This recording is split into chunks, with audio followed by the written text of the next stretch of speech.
An der Schulter beginne ich am liebsten mit einer Rotation des Schulterblatts. Dazu greife ich sehr flächig von vorne und von hinten an die Schulter heran. Mit der hinteren Hand versuche ich, das Schulterblatt gut zu umgreifen. Hier aus der Position heraus schaue ich erstmal, was mir der Patient ermöglicht. Das heißt, wie locker die Schulter eigentlich ist. Ja, und dabei benutze ich Rotationen, leichte Traktion als auch Elevation und Depression. Das im Wechsel und ja, versuche dabei die Schulter, die umgebende Muskulatur mehr locker werden zu lassen. Das heißt, dass mir der Patient sozusagen seine Schulter anvertraut. Hier sieht man das Ganze nochmal von hinten, auch mit umschränkten Fingern. Dabei kann ich noch leichter eine Dehnung des oberen Anteils des Trapezius durchführen. Hier habe ich jetzt die dorsale Hand jetzt wieder am Schulterblatt und kann dann sehr gut das gesamte Paket mobilisieren. Als nächstes streiche ich die Faszie des oberen Trapezius entlang hoch zum Occiput bis zum Knochenansatz des Schädels. Das heißt, ich gehe im Prinzip vom Schulter-Eckgelenk streiche ich nach oben. Hier seht ihr mich einmal den Daumen benutzen, als auch die Finger, vor allem den Zeigefinger und den Ringfinger. Genau. Das Ganze hier nochmal von vorne betrachtet, hier mit den Fingern entlang nach oben streichend bis zum Schädelansatz und das Ganze möglichst anmodelliert an die Anatomie des Patienten. Hier jetzt nochmal mit dem Daumen. Sehr flächig und auch mit Creme. Also ich benutze bei meinen Faszientechniken eigentlich fast immer Massagecreme oder Massageöl. Genau, und dann spüre ich, wie viel Druck der Patient quasi verträgt. Also es soll gerade doch noch angenehm sein, nicht zu unangenehm sein, damit die Spannungen nicht größer werden.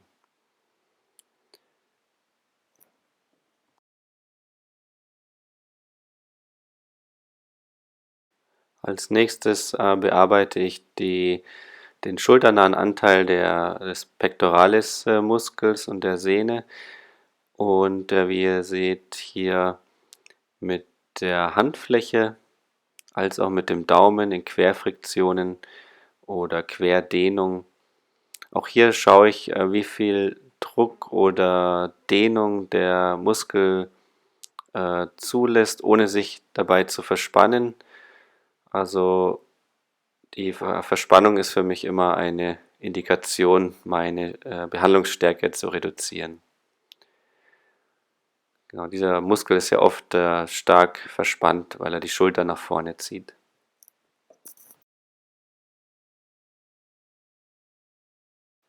Als nächstes gehe ich die Bizepssehne bzw. die Bizepslinie entlang nach unten bis zum Handgelenk. Auch hier, besonders oben bei der Bizepssehne, arbeite ich mit Querfriktionen. Ansonsten auch einfach nur Druck in die Tiefe, um das Gewebe dort anzuregen. Hier sieht man die Querfriktionen, wie ich mit den Fingern erst in die Tiefe gehe und dann leicht nach oben ziehe. Auch hier ist der Arm bereits mit Massagecreme eingecremt. Und diese Linie verfolge ich dann weiter bis zum Handgelenk. Das heißt, hier bin ich unterhalb des Radiusknochens und drücke mit den Fingern in die Tiefe, also sprich in die tieferen Handflexoren hinein. Ich schaue dabei, dass ich nah am Knochen bleibe.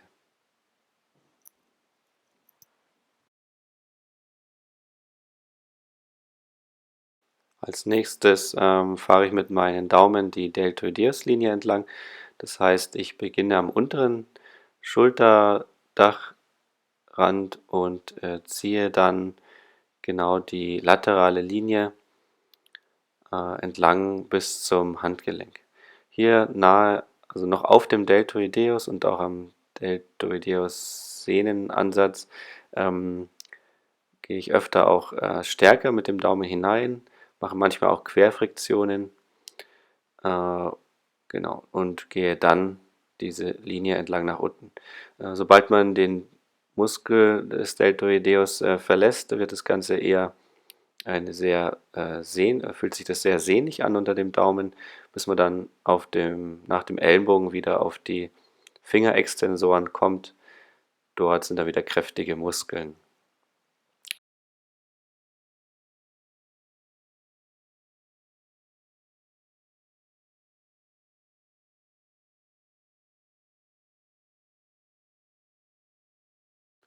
Hier den Levator Scapulae und den Supraspinatus behandle ich sozusagen in einem Durchgang. Beim Levator Scapulae mache ich eine Querfriktion, während der Supraspinatus seiner Länge nach entlang gefahren wird, hier mit allen 4 bis 8 Fingern. Ich lege dabei die Finger der freien Hand als Verstärkung noch auf die behandelnde Hand. Das Ganze mache ich in der Intensität wieder, wie es der Patient gerade noch verträgt bzw. noch als angenehm empfindet. Ja, das hier ist auch eine schöne Art und Weise, hier am Levator Scapulae zu arbeiten. Die Finger geben immer wieder einen kräftigen Impuls in die Tiefe. Es ist zum Teil längs, aber auch zum Teil quer. Also am Schluss nach oben hingehen geht es dann über den Muskel drüber und nach unten hin ist es eher im Muskelverlauf. Die obere Hand an der Schulter führt das Ganze, während ich mit der unteren Hand quasi das Muskelpaket versuche zwischen die Finger zu bekommen, beziehungsweise zwischen den Fingern zu manipulieren im Sinne von einer maximalen Verschieblichkeit des Gewebes dort. Das wird oft auch als sehr angenehm empfunden, da auch das Schulterblatt dabei mobilisiert wird, wie ihr hier seht.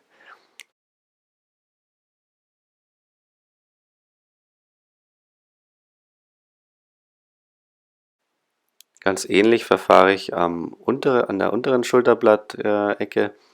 Und zwar seht ihr hier die obere Hand, die führt wieder möglichst flächig und die untere Hand geht auch möglichst flächig hier entweder unter die Scapula oder einfach am Scapularrand entlang mit dem Daumen abgespreizt, sodass ich hier die Ecke, die untere Ecke des Schulterblatts, die Muskeln da drumherum bewegen kann.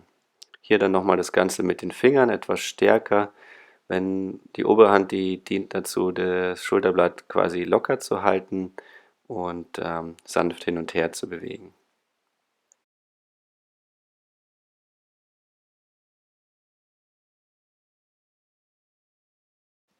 Den Infraspinatus findet man auch ganz einfach hier im unteren Bereich des Schulterblatts. Und hier seht ihr, wie ich mit dem Daumen hier quer der Sehne des Infraspinatus entlang friktioniere. Das ist oft sehr unangenehm, also da muss man ein bisschen die richtige Dosierung finden. Auch den Punkt einfach zu halten ist manchmal ganz gut. Oder die Sehne auch längs entlang zu gehen. Hier, das sind alles Querfriktionen auch am Muskelbauch, wobei sich der Muskelbauch auch nicht besonders bauchig anfühlt. Das ist ein sehr flacher Muskel, aber auch sehr dankbar, wenn der mal bearbeitet wird.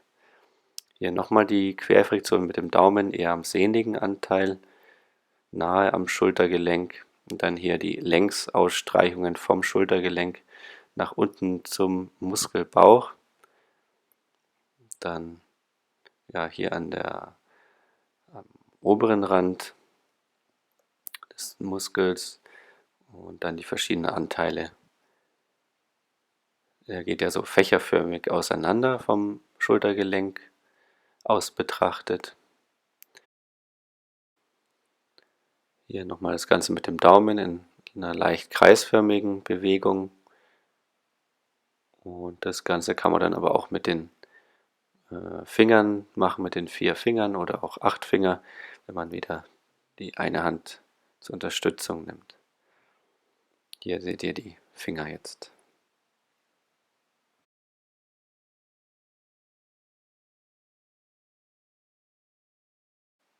So, hier fahre ich die Trizepslinie entlang mit meiner linken Hand, mit dem Daumen ziehe ich quasi am Trizeps entlang nach unten bis zum Ellenbogen, bis ich auf den knöchernen Ellenbogen stoße, während ich mit der rechten Hand die Schulter halte.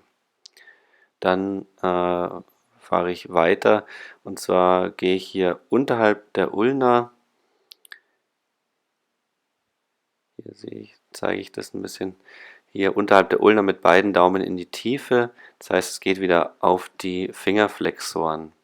Und da ziehe ich dann auch wieder bis zum Handgelenk oder vom Handgelenk zum Ellenbogen, um das Gewebe dort zu bearbeiten. Oder ich drücke wie hier mit den Daumen einfach in die Tiefe unterhalb der Ulna, um die Muskulatur in meiner Vorstellung quasi etwas zu lösen. Hier das Ganze nochmal aus einem anderen Blickwinkel. Ihr seht hier auf der Kleinfingerseite die Ulna, unter die ich mit meinen Daumen drücke. Hier jetzt mit beiden Daumen, da habe ich dann etwas mehr Kraft und gehe auch bis zum Handgelenk, obwohl dort das fast nur noch sehnig ist. Genau. Aber trotzdem, um die gesamte Linie vollständig zu bearbeiten. Und hier die Streichungen noch einmal, entweder Richtung Handgelenk oder Richtung Ellenbogen.